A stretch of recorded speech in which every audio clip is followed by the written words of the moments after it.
Now let us move to the first mains related article of the day.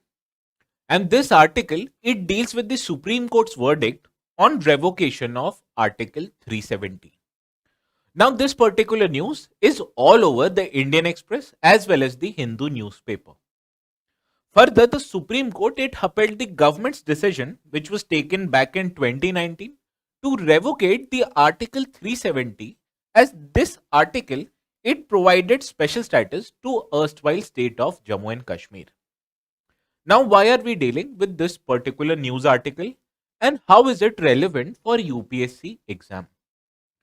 Now, GS paper to syllabus, it highlights that Indian constitution and its significant provision are important aspect of our GS paper to syllabus. Further, relations between center and state governments, it has already and is all over the news throughout the year. For example, UPSC asked a question in the mains of the year 2020 and it asks us, how far do you think cooperation, competition and confrontation have shaped the nature of Federation of India? Hence, this topic is not just important from exams but is also important from mains point of view. Now let us understand, but before understanding how the Supreme Court gave the verdict, let us first take a brief overview of how this article, that was Article 370, introduced in the Constitution in the first place and why was it removed by the or revocated by the Union government.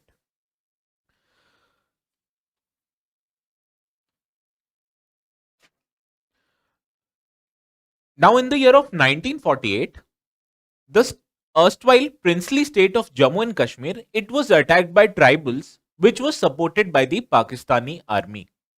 Hence, the ruler of Jammu and Kashmir, who was Maharaja Hari Singh, he came to Indian government seeking help. Now, naturally, Indian government, it highlighted that as the Jammu and Kashmir, it was just a princely state and not the part of Indian Union, they were unable to do so. Hence, the erstwhile princely state, that was Jammu and Kashmir, it became the part of Indian Union through what was known as a treaty or instrument of accession. As this particular treaty or agreement, it was signed by Government of India and ruler of Kashmir.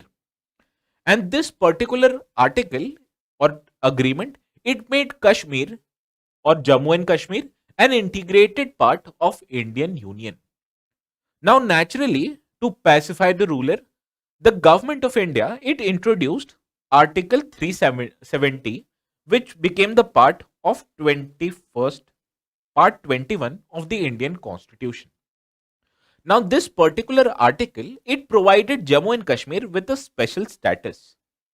For example, center, it can implement laws particularly only with respect to defense, foreign affairs, finance as well as communication.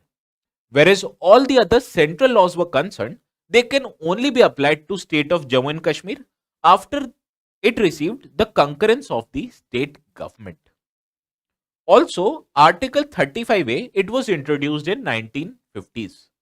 And this article, it gave the power to the Jammu and Kashmir Legislative Assembly to define what were the permanent residents of the state and what are their special rights and privileges. Now coming back to the year of 2019. And in this year, especially on August the 5th, the Union government, it enacted Constitution application to the Jammu and Kashmir Order of the year 2019. And this order, it made every provision of the Indian Constitution applicable to the Jammu and Kashmir. Further, a Jammu and Kashmir Reorganization Act, it was also enacted in the same year. And this Reorganization Act, it divided the erstwhile state of Jammu and Kashmir into two separate union territories. The first union territory was Union and Territory of Jammu and Kashmir, which was provided with a legislative assembly. Whereas the second union, it was Union Territory of Ladakh, which was not provided a legislative assembly.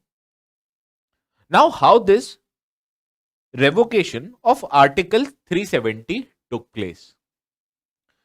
Now, the president, it issued a particular order which was issued under Article 370, subsection 1 of the Indian Constitution. And this particular clause, it enabled the president to specify the matters or what matters of the Indian Constitution, and it became applicable to the state of Jammu and Kashmir. However, this particular order, it was used to amend Article 367 of the Indian Constitution. Now, this particular article, it contains guidance on how certain aspects of the Indian Constitution is read or interpreted. And this particular article, it was used again to amend Article 370, subsection 3 of the Indian Constitution. As earlier, this article, that is Article 370, subsection 3, it highlighted that any change to the Jammu and Kashmir, it can only be made applicable by the president after he sought the concurrence of Constituent Assembly of the state. And this particular article, that was Article 367, it amended this particular article by changing this term to making or changing this or bringing Legislative Assembly of the state. Hence, any changes to the Article 370 or any change which was made applicable by the president, it can be introduced in the state of Jammu and Kashmir after president sought the concurrence of Legislative Assembly of the state and not the Constituent Assembly which was made earlier. Now, at that time, in the year of 2019, the assembly, that was Legislative Assembly of Jammu and Kashmir, it had been dissolved. Hence, the president, he undertook the concurrence of governor of Jammu and Kashmir and made provisions of the Indian Constitution applicable on the Jammu and Kashmir Union Territory. Hence, this meant that the Article 370, it was done away with, which also meant that Article 35A, it ceased to exist. Now, naturally, this measure or this step of the union government, that was bifurcating the union territory as well as revocating the Article 370, it was challenged in the Supreme Court of India. And in this case, the judgment of this case, it was given yesterday by the Supreme Court. Now, let us discuss what were the key questions before the Supreme Court and what was its opinion in its judgment. As the judgment of Supreme Court, it upheld the revocation of Article 370. Now, the petitioners, they argued that the Jammu and Kashmir state, it had certain kind of sovereignty. Hence, it meant that the union government, it had limited powers when it came to erstwhile state of Jammu and Kashmir. And in this regard, the Supreme Court, it held that Jammu and Kashmir, it was a part of Article 1 of the Indian Constitution. Further, it states that the Section 3 of Jammu and Kashmir Constitution, it held that the state of Jammu and Kashmir, it was an integral part of India.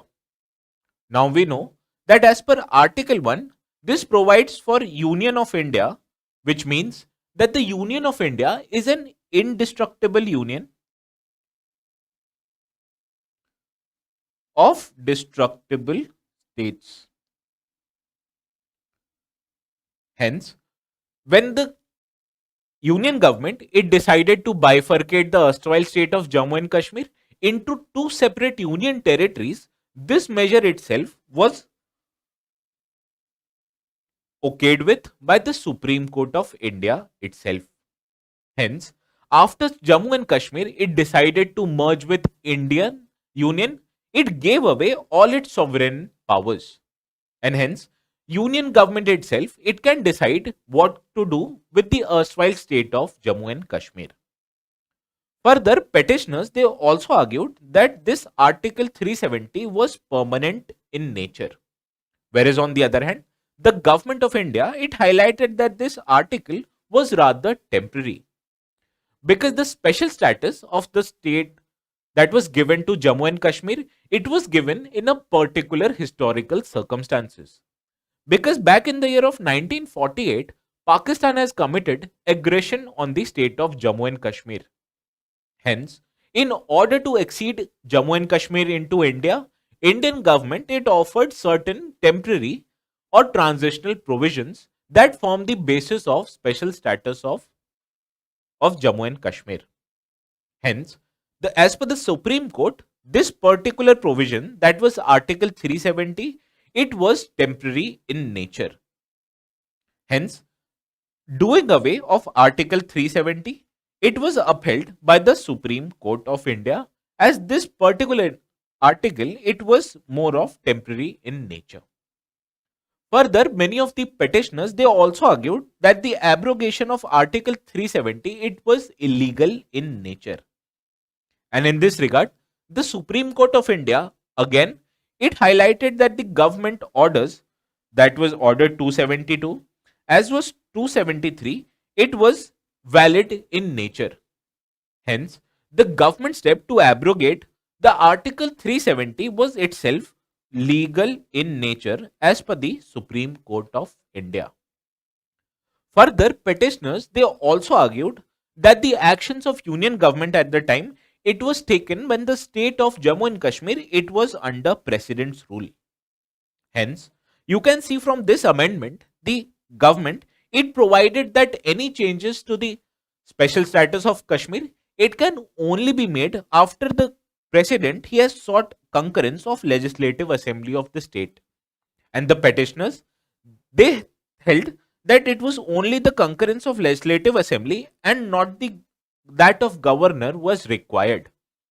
However, Supreme Court in its judgment, it highlighted that the actions under precedent rule, it can only be invalidated if the actions are mala fide in nature. Further, advice of president or governor, it was also necessary. Hence, according to Supreme Court, actions of the union government, especially under the present rule, it was neither mala fide nor or it sought proper advice of the governor. Hence, according to Supreme Court, the actions of government, it was legal in nature. Now, what are the implications of revocation of 370 on the security, economics, politics and society of the Jammu and Kashmir? Let us look at this in the next slide. Now, let us first understand what are the security impact on the state of Jammu and Kashmir. Now, earlier, we know that this state, that was state of Jammu and Kashmir, has been under severe terrorist attack from the year of late 1980s. Hence, prior to 2019, we saw frequent terrorist attacks on the state of Jammu and Kashmir. However, after the changes or after the revocation of Article 370 and bifurcation of the erstwhile state of Jammu and Kashmir into two union territories, it meant that the police administration of the state, it came under the central government or under Ministry of Home Affairs. Now also, there is a significant presence of Indian armed forces in the erstwhile state of Jammu and Kashmir. And before the revocation of Article 370, it meant that the police was under the state administration, whereas the union government, it undertook the security operations with the help of Indian armed forces. And this created a coordination issues between these two security agencies. However, when Article 370 was revocated and the control of police administration, it was brought under union government, it increased the collaboration between these two security agencies. Further, what the government did was that it tried to bring down the entire supply chain of terrorism in the state of Jammu and Kashmir. It not just undertook encounters, but it also clamped down on the overground workers in the state. For example, the persons who are accused for providing logistical support to these terrorists, they were charged under Unlawful Activities Preventions Act as well as Public Safety Act. And as many as more than 1900 people were arrested under the charge of aid and abetment to the terrorism. Further, the union government, it created a multi-agency terror monitoring agency. Further, the state investigation agencies, they were also created. And what these two agencies were responsible of was to prosecute people who were responsible for supporting the terrorism activity. Further, the state administration, it also created state special investigating units in all police districts. And what these units were entrusted with was to conduct investigations on charges of UAPA and PSA acts and ensure that the persons who are accused of these crimes, they are ideally prosecuted. Hence, as a result, the security climate of the entire state, it has improved, which you can see from this particular diagram. As not just the terror related activities it has reduced in the state, but also the attacks on civilians have also reduced drastically. Further, the security forces, they are less injured, and the lesser amount of security forces was killed after the revocation of Article 370. Hence, you can understand that revocation of Article 370, it has a positive security impact on the Union territory of Jammu and Kashmir. With this, let us move to the political impact of the revocation of Article 370. For example, now the provisions of the Indian Constitution, they are completely applicable on the state of Jammu and Kashmir. Further, there is also not a provision of having separate flag for this union territory, and the tenure of Jammu and Kashmir State Assembly has been reduced from 6 to that of 5 years. Also, the most important aspect or the most important political impact was introduction of Panchayati Raj institutions in the entire state. For example, to undertake district planning, there was this body called District Planning and Developmental Boards. However, all the members of this particular board were nominated and not elected. However, on the other hand, with the introduction or revocation of Article 370, the government, it created district council elections where elections were held to district development councils, and all the members of this district development council are elected. Hence, you can see the politics has reached the grassroots level of this union territory of Jammu and Kashmir, and this has created a positive political impact on the state. Further, to make the politics of the state, what was ensured that the delimitation commission was also established, and this commission, it gave its final report in the year of 2022. And as per this report, the amount of seats to the Legislative Assembly of Jammu and Kashmir, it was increased for Jammu from 37 to that of 43, whereas the seats for area of Kashmir, it was increased from that of 46 to 47. Further, reservation, it was also provided for members of scheduled caste, scheduled tribes, as well as it also had a provision for nomination of 2 Kashmiri Hindus. Hence, you can see that the revocation of Article 370, it had a positive impact on the political climate of the state. Now, with this, let us move to the social impact of the revocation of Article 370. Now, with revocation of Article 370, what was ensured that the laws of central government which related to transparency and accountability, it was made applicable to the union territory of Jammu Kashmir itself. For example, union government, it had brought Right to Information Act as well as Whistleblower Protection Act, and these two acts were also made applicable to Jammu and Kashmir. Further, the laws which protect the marginalized section of the society, for example, Prevention of Atrocities Act as well as Forest Rights Act, it was also made applicable to the people of Jammu and Kashmir. Further, Union government, it introduced Right to Education Act back in the year 2009. However, this act, it was not applicable on the Jammu and Kashmir because the state government, it had not assented to it. However, after the revocation of Article 370, this Right to Education Act, it provides educational rights to the children of Jammu and Kashmir. Further, there were many central schemes such as Ayushman Bharat or PM Kisan Yojana, which was also not made applicable. However, with revocation of Article 370, we said that these central schemes now became applicable to the people of Jammu and Kashmir. Further, government has also decided to open two AIMS hospital as well as other five government hospitals in the state, which will also increase the health care sector or the health level of the entire state.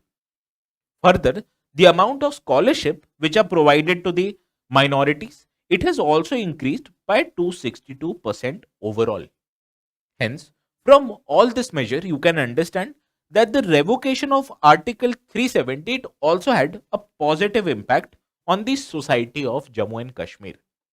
And naturally, a stable security situation, a grassroots political environment, and a positive societal impact, it has a great impact on the economic climate of the state. And hence, with revocation of Article 370, what we saw that industries they have promised a certain level of investment in the union territory of Jammu and Kashmir. For example, as many as rupees 84,544 crore of worth of investment it has been promised to the state of Jammu and Kashmir, and this investment will be taken in 42 industrial sectors. Further, this investment it will create more than 1 lakh jobs in the union territory of Jammu and Kashmir. Further, the union government it has also introduced some kind of incentive for the union territory. For example, government extends about 28,400 crore worth of incentives in form of GST refund, interest subvention on loans, as well as capital incentive for working capital. Further, there were also some economic schemes that were implemented.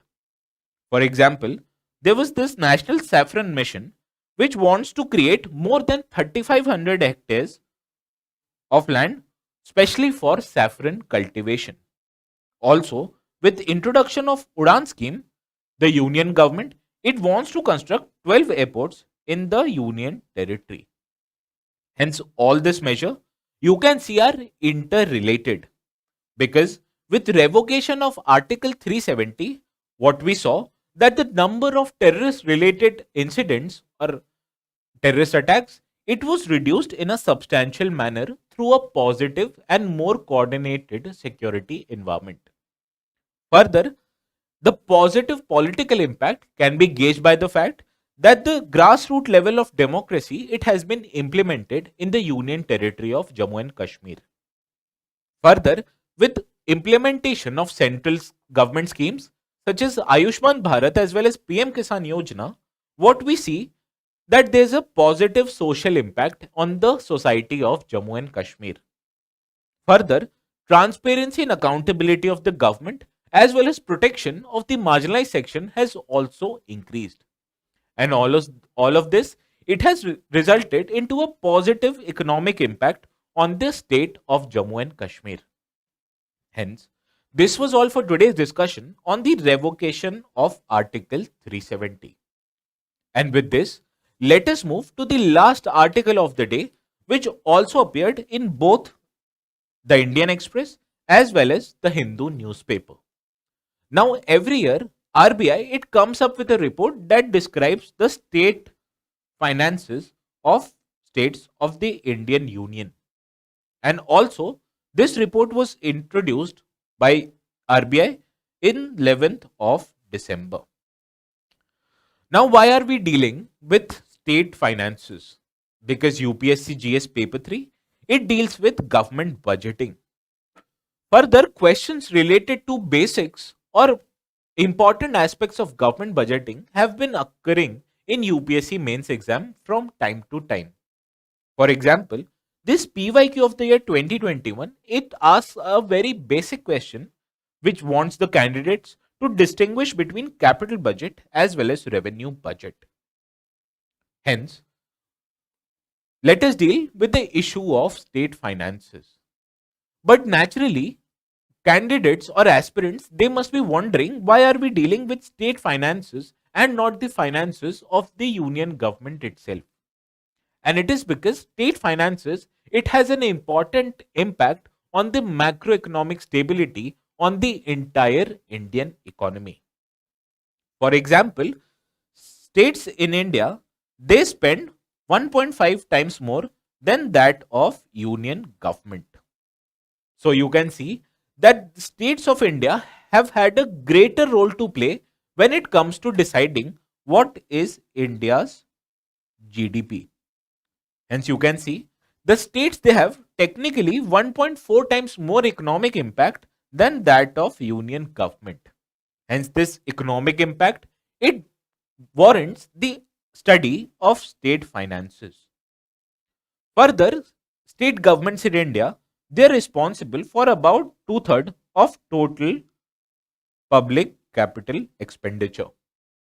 Hence, this capital expenditure, it acts as a driver of the Indian economy, because capital expenditure, it creates capital infrastructure which drives the entire Indian economy. Hence, you can see as states are responsible for almost two-thirds of total capital spending. Hence, we also need to study what are the state finances, as a stable state finance will ensure that this capital spending by state, it will increase in longer run. Further, in terms of employment generation, Indian states, they generate almost 5 times more employment when you compare them with union government. Hence, more and more people, they are employed or continue to be employed by state government. However, the state governments, they also undertake market borrowing from the market in order to meet the demands of its fiscal deficit. For example, in the year of 2024, 2023 and 24, almost 75% of states' fiscal deficit, they will be financed from these market borrowings themselves. However, when states are borrowing from market to fulfill its demand for fiscal deficit, it will mean that the less amount will be available for private sector. Hence, the more the amount of the market borrowing from the state, the less amount will be available for private sector, which will result into crowding out of investments for the private sector. Hence, what we need to understand that the state government, they should borrow less from the market itself. Further, Indian states, they have witnessed rising fiscal deficit and debt in the recent past. And this means that in coming future, the amount of interest payments that these states have to make, it will increase. And hence, if the state have to pay more towards the interest, it will mean that the states will reduce the amount of productive or capital expenditures. Hence, the state of finances or the study of state finances, it is very much important in order to understand the macroeconomic climate of the Indian economy. Now, let us understand what the current report of the RBI with respect to state finances suggests.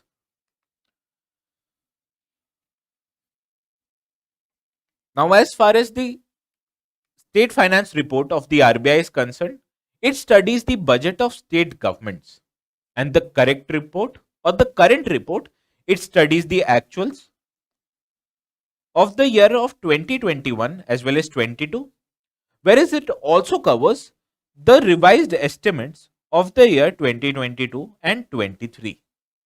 Further, this report was also formulated after understanding the budgetary estimates of the year 2023 as well as 2024. And according to this particular report, it highlights that the Indian states or their finances have improved in the recent years.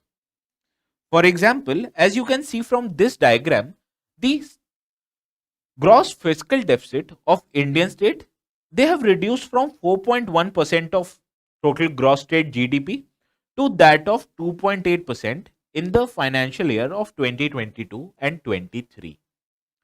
However, as you can see from this graph, this stated gross fiscal deficit, it is about to increase to 3.1% in the budgetary estimate of the year 2023 and 24. However, this total gross fiscal deficit of 3.1% of gross state GDP, it is well below the 3.5% of fiscal deficit requirement that was given for this year by the union government. Further, the capital outlay of the states, they have also increased by 42.6% in the financial year of 2023 and 24, and this amounts to about 2.9% of Indian GDP, which also is a huge amount. Also, in terms of outstanding liabilities of the state, it has also fallen in the past few years. For example, it was 31% in the year of 2020 and 21, and this amount, it has reduced to 27.6% in the financial year of 2023 and 24. Hence, you can see the outstanding liabilities of the state governments, it has reduced substantially. Whereas in terms of tax buoyancy is concerned, this report states that due to implementation of GST, the tax buoyancy in particular, it has increased. Now, what is this tax buoyancy? For example, any nation or any state, its revenue in terms of tax collection should increase with respect to increase in its growth. And if this tax buoyancy is 1, the amount of increase in tax collection is same as that of increase of GDP. Whereas if this tax buoyancy is more than 1, it means that the amount of tax collection is more than that of increase of GDP. And in this regard, due to GST, the report suggests that there has been an increase in tax buoyancy. Further, this report, it also provides certain suggestions with respect to tax revenue as well as non-tax revenue of the states. And this suggestion will deal in the last slide of this discussion. Now let us understand what have been the existing concerns in longer term as far as state finances is concerned. Because from exams point of view, UPSC is less likely to ask the particulars of a particular yearly report. However, what is UPSC more interested in is understanding the broad trends with respect to state finances. And in this regard, let us understand what are the concerns that have plagued the state finances in the recent past. Now, the first and probably the most important concern is related to vertical imbalance. Now, as you know, the substantial part of state's revenue, it is given to it by the union government in form of tax devolution. Now, this tax devolution by the union government, it is provided to the states as per recommendations of the Finance Commission. Now, for example, the 15th Finance Commission, it highlighted that 41% of total tax proceeds, it should be given to the state government. Now, what are these tax proceeds? Now, these tax proceeds, they are total collection of tax by the union government, which is subtracted with non-distributable taxes such as cess as well as surcharge. Now, this 41%, it is deducted or it is calculated by subtracting the total tax collection to that of adding cess and surcharge. Now, in this regard, the amount of cess and surcharge collected by the union government, it has increased in the recent past. Now, this cess is a particular kind of or special kind of tax which is levied for a particular cause. Whereas this surcharge, it is collected by the union government and it is a form of tax on tax. And what are the most important aspects of these cess and surcharge? That these cess and surcharge, they are not transferable to the state governments. Hence, the total amount of cess and surcharge, it is deducted from the total tax collection, and this constitutes what is known as tax proceeds. And as per the Finance Commission, 41% of net proceed, it will be transferable to the state governments.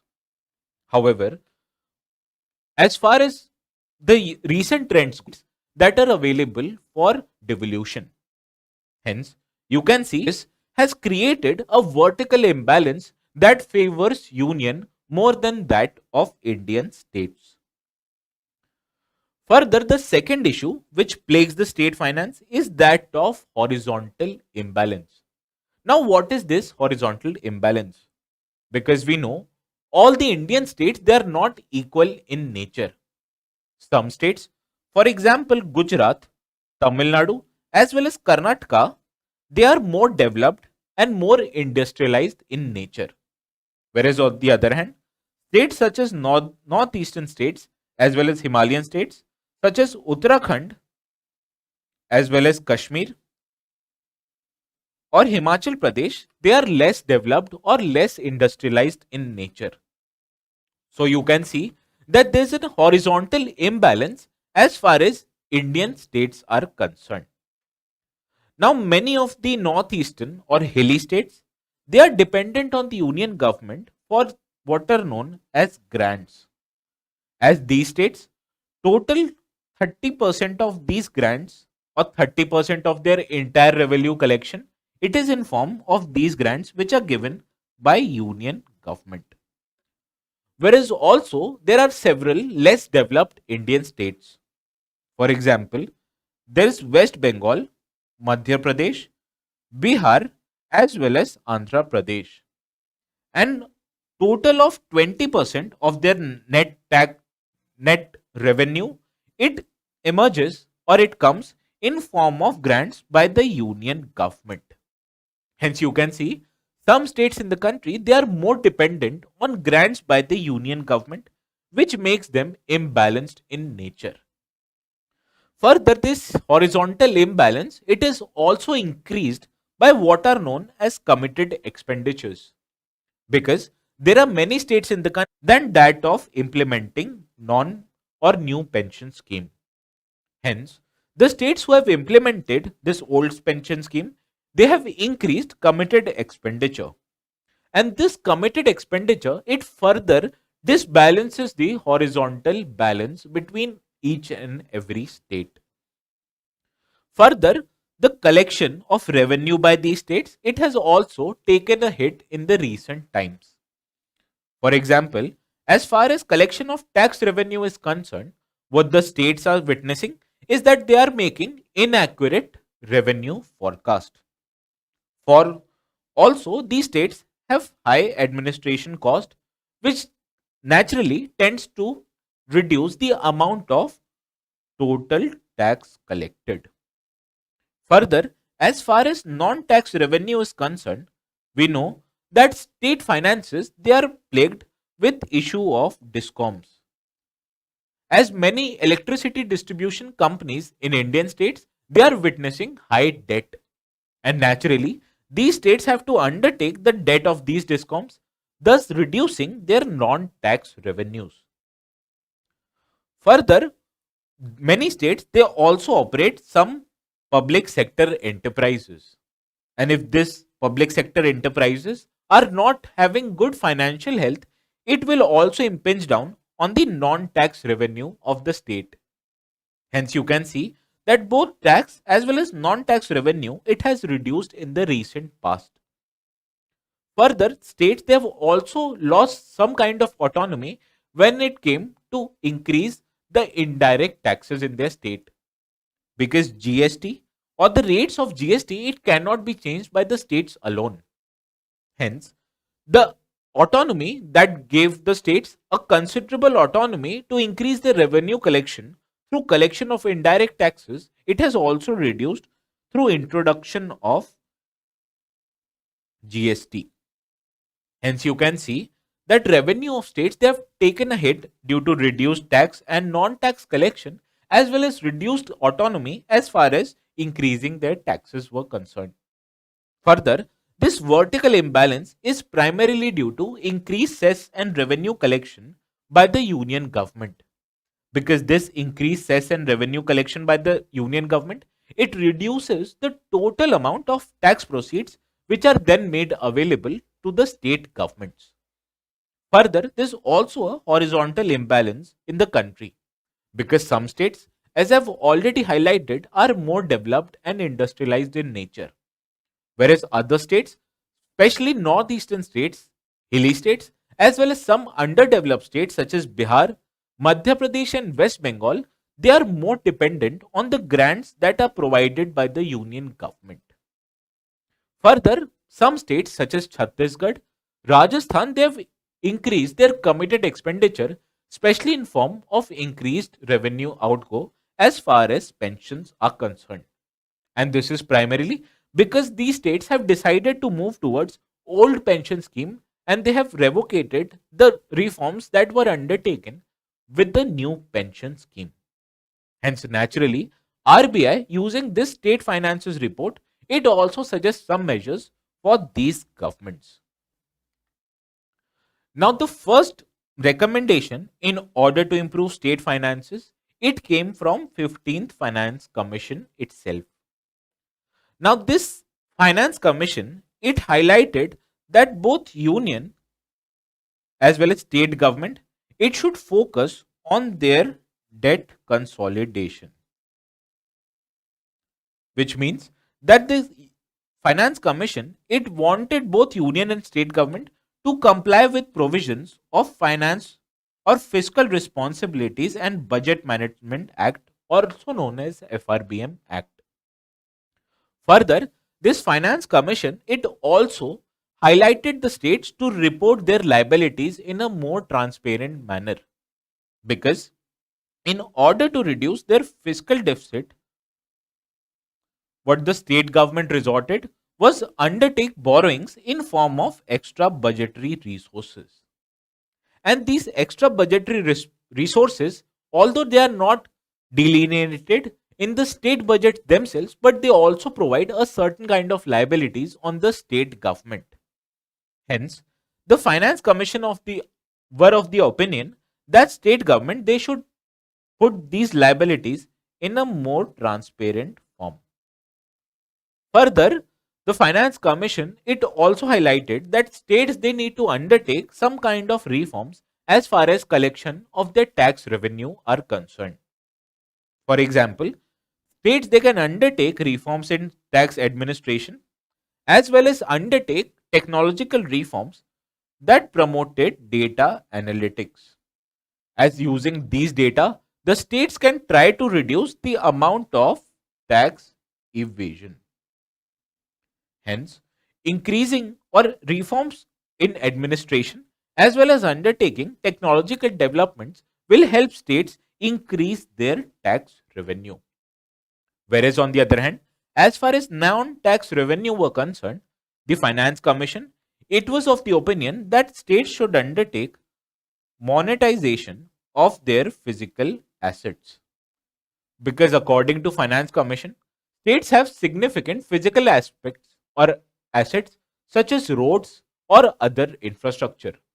Hence, what the states want to do or the what states should do is that they should unlock the potential of their existing infrastructure and monetize those assets, as it will provide state with increased finances which can be introduced or can be utilized for other expenditures.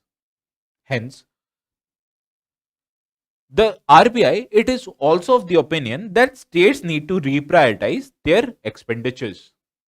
For example, RBI is of the opinion that states, they need to move away from implementing what is known as old pension scheme, and states should look in order to implement the new pension scheme itself.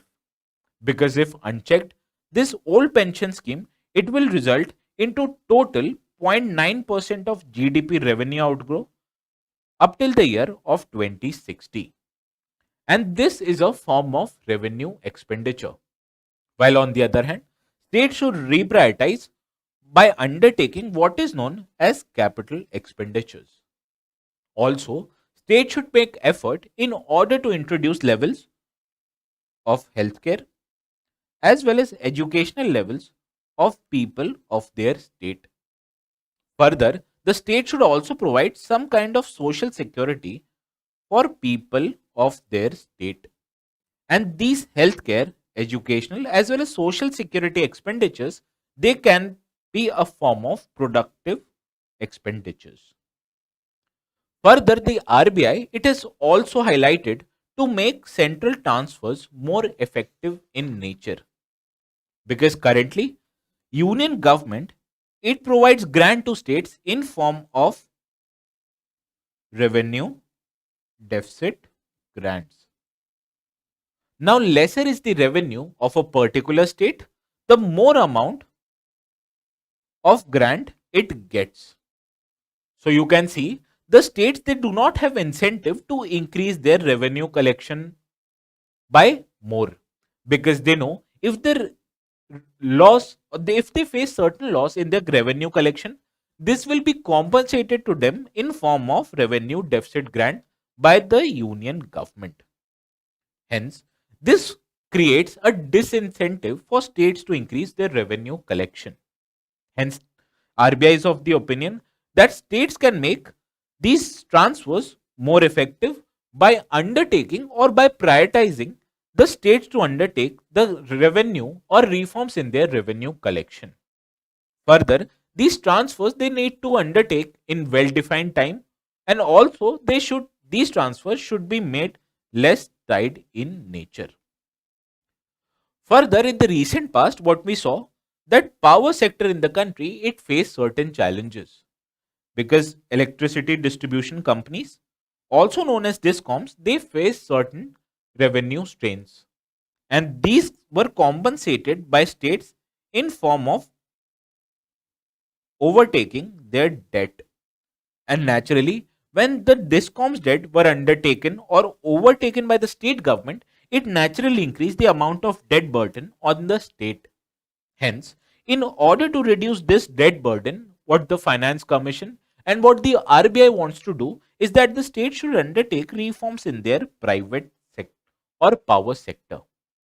Hence, by undertaking the recommendations of 15th Finance Commission, by reducing or by making their liabilities more transparent and increasing their tax and non-tax collection, and by reprioritizing their expenditures from revenue to more capital oriented expenditures, by making central transfers more effective and undertaking the power sector reform, we can improve the levels of state finances of the Indian states.